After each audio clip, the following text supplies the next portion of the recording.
Hi, I am Rojis Jose, Managing Director of Alpha Academy. 2022 Keam examination എഴുതി engineering സെക്ടറിലെ BTech കോഴ്സുകൾക്ക് ഒരു admission ആഗ്രഹിക്കുന്ന എല്ലാ വിദ്യാർത്ഥികളും നമുക്കറിയാം ബിടെക് കോഴ്സിൻ്റെ കീം എക്സാമിനേഷൻ എഴുതിയ വിദ്യാർത്ഥികളുടെ already entrance commission mark announce ചെയ്ത് കഴിഞ്ഞു. ഇനി പ്രോസസ്സ് എന്ന് പറയുന്നത് റാങ്ക് ലിസ്റ്റ് പബ്ലിഷ് ചെയ്യുക എന്നുള്ളതാണ്. ഈ റാങ്ക് ലിസ്റ്റ് പബ്ലിഷ് ചെയ്യണമെങ്കിൽ കീം എഞ്ചിനീയറിങ്ങിന് മാത്രം +2 മാർക്കും എൻട്രൻസിൻ്റെ മാർക്കും 50-50 എന്നുള്ള റേഷ്യോയിൽ 1:1 എന്നുള്ള റേഷ്യോയിൽ കൺസിഡർ ചെയ്തുകൊണ്ടാണ് കീമിൻ്റെ റാങ്ക് ലിസ്റ്റ് പബ്ലിഷ് ചെയ്യുക. അതുകൊണ്ട് തന്നെ കീം എക്സാമിനേഷൻ എഴുതിയ എല്ലാ വിദ്യാർത്ഥികളും അവരുടെ +2 മാർക്ക് ലിസ്റ്റ് എൻട്രൻസ് കമ്മീഷനുടെ സൈറ്റിൽ അപ്ലോഡ് ചെയ്ത് കൊടുക്കണം. അപ്ലോഡ് ചെയ്ത് കൊടുക്കുക എന്ന് പറയുമ്പോൾ നമുക്കറിയാം 3 ബോർഡ് എക്സാമിനേഷൻസ് ആണ് കേരളത്തിലുള്ളത്. First one ISC, second CBSE, state board. ഇത് 3 ബോർഡിൽ ഏത് ബോർഡ് എഴുതിയവരും അവരുടെ +2 മാർക്കാണ് ആഡ് ചെയ്യേണ്ടത്.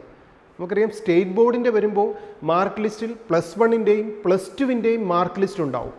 പക്ഷെ നാം +2 മാർക്ക് ലിസ്റ്റ് മാത്രമാണ് എൻട്രൻസ് കമ്മീഷണർക്ക് അപ്ലോഡ് ചെയ്ത് കൊടുക്കേണ്ടത്. അപ്പോൾ CBSE പഠിച്ച കുട്ടികളാണെങ്കിലും ISC പഠിച്ച കുട്ടികളാണെങ്കിലും സ്റ്റേറ്റ് ബോർഡ് പഠിച്ചവരാണെങ്കിലും തങ്ങളുടെ മാർക്ക് ലിസ്റ്റിലെ +2-ൻ്റെ ഫിസിക്സിൻ്റെയും കെമിസ്ട്രിയുടെയും മാത്സിൻ്റെയും മാർക്കാണ് നാം എൻട്രൻസ് കമ്മീഷണർക്ക് അപ്ലോഡ് ചെയ്ത് കൊടുക്കേണ്ടത്.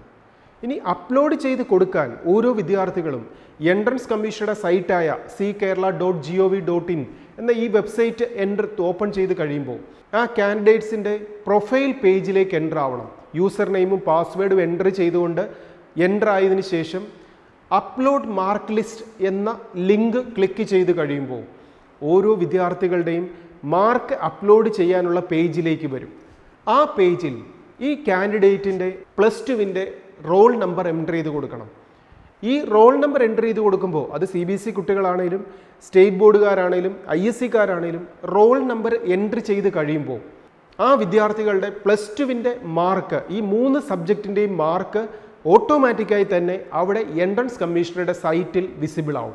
റോൾ നമ്പർ എൻ്റർ ചെയ്യുന്നതിലൂടെ എൻട്രൻസ് കമ്മീഷണറുടെ ഈ വെബ്സൈറ്റ് തന്നെയാണ് നമ്മുടെ ഡേറ്റ ഈ ബോർഡിൽ നിന്നും ഹയർ സെക്കൻഡറിയുടെ അല്ലെങ്കിൽ CBSE-യുടെ ISC-യുടെ ബോർഡിൽ നിന്നും ഈ എൻട്രൻസ് കമ്മീഷണറുടെ വെബ്സൈറ്റിലേക്ക് അപ്ലോഡ് ചെയ്യുന്നത്. അങ്ങനെ ഈ അപ്ലോഡ് ചെയ്തു വരുന്ന മാർക്ക് നാം വേരിഫൈ ചെയ്യണം. നമ്മുടെ വന്നിരിക്കുന്ന മാർക്ക് കൃത്യമാണോ, നമ്മുടെ തന്നെ മാർക്കാണോ മാത്സിൻ്റെയും ഫിസിക്സിൻ്റെയും കെമിസ്ട്രിയുടെയും അവിടെ വന്നിരിക്കുന്നതെന്ന് നാം ചെക്ക് ചെയ്യണം. അത് കറക്റ്റ് ആണെന്നുണ്ടെങ്കിൽ നാം കൺഫർമേഷൻ ബട്ടൺ പ്രസ് ചെയ്തിട്ട് ഇതിൻ്റെ ഒരു പ്രിൻ്റ് ഔട്ട് നമ്മുടെ കയ്യിൽ എടുത്തു വെച്ച് കഴിഞ്ഞാൽ ഈ പ്രോസസ്സിങ് കംപ്ലീറ്റ് ആയി. ഇനി ചില കുട്ടികളുടെയെങ്കിലും റോൾ നമ്പർ എൻട്രി ചെയ്യുന്ന സമയത്ത് ഈ മാർക്ക് ലിസ്റ്റ് ഇവിടെ വിസിബിൾ ആകത്തില്ല.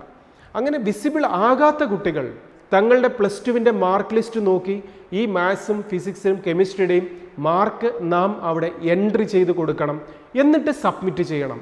അങ്ങനെ ചെയ്യുന്ന കുട്ടികൾ സപ്പോർട്ടിംഗ് ഡോക്യുമെൻ്റായി ഈ +2-ൻ്റെ മാർക്ക് ലിസ്റ്റിൻ്റെ ഒരു ഇമേജ് PDF ഇമേജ് നാം അപ്ലോഡ് ചെയ്ത് കൊടുക്കുകയും വേണം. ഇനി 3ാമത്തെ കേസിൽ നാം ഇതേപോലെ റോൾ നമ്പർ എൻട്രി ചെയ്ത് കഴിയുമ്പോൾ നമ്മുടെ മാർക്ക് എൻട്രി ചെയ്ത് ഓട്ടോമാറ്റിക്കായിട്ട് ഇവിടെ വിസിബിൾ ആകുന്ന മാർക്കിൽ എന്തെങ്കിലും മിസ്റ്റേക്ക് ഉണ്ടെങ്കിൽ അത് നമുക്കവിടെ എഡിറ്റ് ചെയ്യാനുള്ള ഓപ്ഷനും ഉണ്ട്. അപ്പോൾ നമ്മുടെ മാർക്ക് ലിസ്റ്റ് നോക്കി നമ്മുടെ മാർക്ക് എത്രയാണ് നമ്മുടെ മാർക്ക് ലിസ്റ്റിലുള്ളതെന്ന് നോക്കിയിട്ട് എൻട്രൻസ് കമ്മീഷനുടെ സൈറ്റിൽ കാണിക്കുന്ന മാർക്കുമായി വ്യത്യാസമുണ്ടെങ്കിൽ നമുക്കവിടെ എഡിറ്റ് ഓപ്ഷൻ ഉണ്ട്. കറക്റ്റായിട്ടുള്ള മാർക്ക് നമുക്ക് എഡിറ്റ് ചെയ്യാം. അങ്ങനെ എഡിറ്റ് ചെയ്തതിന് ശേഷം ഈ ഒറിജിനൽ മാർക്ക് ലിസ്റ്റ് നാം അവിടെ അപ്ലോഡ് ചെയ്ത് കൊടുക്കണം. ഈ എൻട്രി ചെയ്ത് കൊടുക്കുന്നതിലൂടെ ഈ പ്രോസസ്സിങ് കംപ്ലീറ്റ് ആവും. അങ്ങനെ 3 രീതിയിൽ നമുക്ക് കൃത്യമായ റോൾ നമ്പർ എൻട്രി ചെയ്യുക, അവിടെ മാർക്ക് വിസിബിൾ ആകുന്നുണ്ടെങ്കിൽ പ്രിൻ്റ് ഔട്ട് എടുത്ത് ഈ പ്രോസസ്സിങ് കംപ്ലീറ്റ് ചെയ്യുക, മിസ്റ്റേക്കുകൾ എന്തെങ്കിലും അവിടെ വിസിബിൾ ആകുന്ന മാർക്കിൽ ഉണ്ടെങ്കിൽ എഡിറ്റ് ചെയ്തതിന് ശേഷം സബ്മിറ്റ് കൊടുത്ത് പ്രിൻ്റ് ഔട്ട് എടുക്കുക.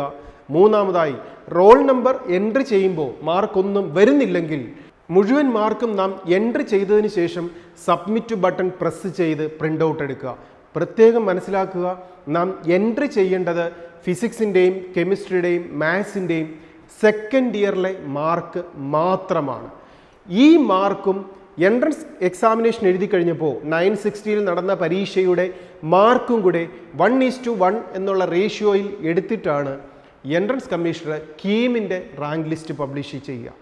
ഇതിലൂടെയാണ് കേരളത്തിലെ എഞ്ചിനീയറിംഗിൻ്റെ 3 സെക്ടറിലുള്ള ഗവൺമെൻറ് സെക്ടറിലുള്ള എഞ്ചിനീയറിംഗ് കോളേജുകൾ, semi government means government controlled engineering കോളേജുകൾ, പ്രൈവറ്റ് സെൽഫ് ഫിനാൻസിങ് കോളേജിലെ എഞ്ചിനീയറിംഗ് സീറ്റുകൾ, ഈ 3 സെക്ടറിലെ കോഴ്സുകൾക്കും ഈ കീമിൻ്റെ റാങ്ക് ലിസ്റ്റിൽ നിന്നാണ് അഡ്മിഷൻ പ്രൊസീജിയർ കംപ്ലീറ്റ് ചെയ്യുക.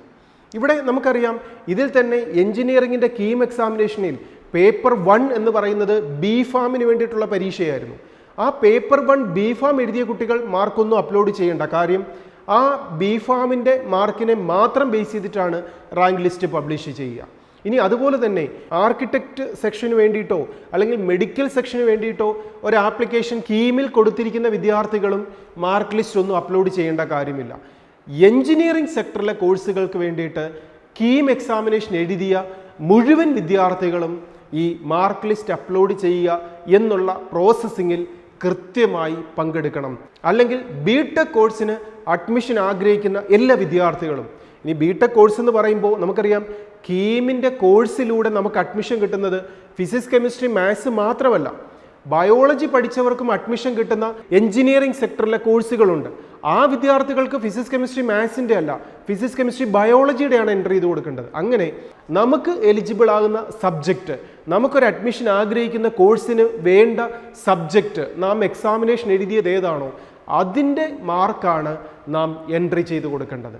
അപ്പോൾ അങ്ങനെ 3 സബ്ജക്റ്റുകളുടെ മാർക്ക് കൃത്യമായിട്ട് അപ്ലോഡ് ചെയ്തുകൊണ്ട് നമ്മുടെ റാങ്കിങ്ങിൽ നമ്മളെ കൺസിഡർ ചെയ്യുന്ന ഒരു പൊസിഷനിലേക്ക് എല്ലാവരും എത്തിച്ചേരാൻ പ്രിൻ്റ് ഔട്ട് എടുത്ത് നമ്മുടെ കയ്യിൽ സൂക്ഷിക്കുന്നത് വരെയാണ് ഈ പ്രോസസ്സിങ് കംപ്ലീറ്റ് ചെയ്യുക.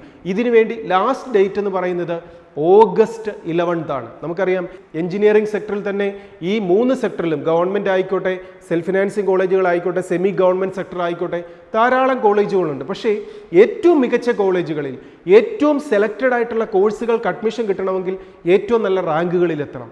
അതുപോലെ തന്നെ ഇതിൽ പ്രാധാന്യമുള്ളതാണ് റാങ്ക് ലിസ്റ്റ് പബ്ലിഷ് ചെയ്തതിന് ശേഷമുള്ള കൗൺസിലിംഗ് പ്രൊസീജിയർ. ആ കൗൺസിലിംഗ് പ്രൊസീജിയറിലും കൃത്യമായി വിദ്യാർത്ഥികൾ പങ്കെടുക്കണം. ഇനി കൗൺസിലിങ്ങിൻ്റെ നോട്ടിഫിക്കേഷനും അതുപോലുള്ള അടുത്ത അഡ്മിഷൻ പ്രൊസീജിയറുകളും ഒക്കെ വരുന്ന സമയത്ത് എൻട്രൻസ് റിലേറ്റഡ് ആയിട്ടുള്ള പുതിയ നോട്ടിഫിക്കേഷൻസ് ഒക്കെ ആൽഫ അക്കാഡമിയുടെ യൂട്യൂബ് ചാനലിലൂടെ കൃത്യമായി നാം പബ്ലിഷ് ചെയ്യും. ഏതെങ്കിലും വിദ്യാർത്ഥികൾക്ക് ഇൻഫോർമേഷൻസ് കൃത്യമായി ലഭിക്കാൻ ഈ യൂട്യൂബ് ചാനൽ സബ്സ്ക്രൈബ് ചെയ്യുന്നതിലൂടെ സഹായമാവുകയും ചെയ്യും. ഇതിനോടൊപ്പം തന്നെ ഒരു വാക്ക്, ഈ എഞ്ചിനീയറിംഗ് സെക്ടർ ആവട്ടെ, മെഡിക്കൽ സെക്ടർ ആവട്ടെ, അല്ലെങ്കിൽ +2 ശേഷം നാം എഴുതാവുന്ന വിവിധ എൻട്രൻസ് പരീക്ഷകളാവട്ടെ, ഇതിനെല്ലാം +1ൻ്റെയും +2ൻ്റെയും പോർഷനിൽ നിന്നല്ലാതെ NCERT ടെക്സ്റ്റ് ബുക്ക് അല്ലാതെ വേറെ ഒന്നും പഠിക്കാനില്ല. അപ്പോൾ ഈ വർഷത്തെ 2022 എക്സാമിനേഷനിൽ ഒരല്പം മാർക്ക് കുറഞ്ഞു എന്ന് വെച്ച് നമ്മൾ ആരും മോശക്കാരൊന്നുമല്ല. ഇനിയും പഠിച്ചാൽ മതി, ഇനിയും വർക്ക് ചെയ്താൽ മതി, മുന്നോട്ട് സമയമുണ്ട്. കൃത്യമായ ഒരു കെയറിങ്ങിലൂടെ, സിസ്റ്റമാറ്റിക് മെത്തേഡിലൂടെ പഠിക്കുന്നതിലൂടെ ഏതൊരു വിദ്യാർത്ഥിക്കും വിജയം നേടാൻ സാധിക്കും. അതുപോലൊരു സിസ്റ്റത്തിലേക്ക് വിജയം നേടാൻ വേണ്ട കെയറിങ്ങിലേക്ക് എത്താൻ ആഗ്രഹിക്കുന്ന വിദ്യാർത്ഥികൾക്ക് ആൽഫയിലെ വിവിധ കോഴ്സുകളെക്കുറിച്ചും മനസ്സിലാക്കാം. ഏതു വഴിയും വിജയം നേടുകയാണ് നമ്മുടെ ലക്ഷ്യം.